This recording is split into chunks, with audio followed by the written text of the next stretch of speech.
Күзден бастап азаматтық хал актілерін тіркеу қызметін алу үшін азаматтар жеке басын куәландыратын құжаттың электронды нұсқасын ұсына алады. Дәлірек айтсақ, қазақстандықтар 5 қыркүйектен бастап куәліктер мен анықтамаларды электронды жеке куәлік көмегімен рәсімдей алады.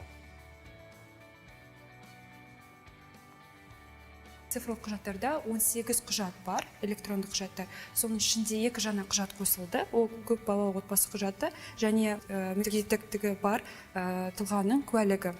Жалпы қазір, мысалы, теміржол билетінің жеңілдікпен сатып алу үшін мүгедектер олар 6 сандық кодты тереді. Ол үшін жаңағы қосымшаға өтіп, сол құжатты өзінің таңдап, мүгедектігі бар куәлікті таңдап, 6 сандық кодты тереді.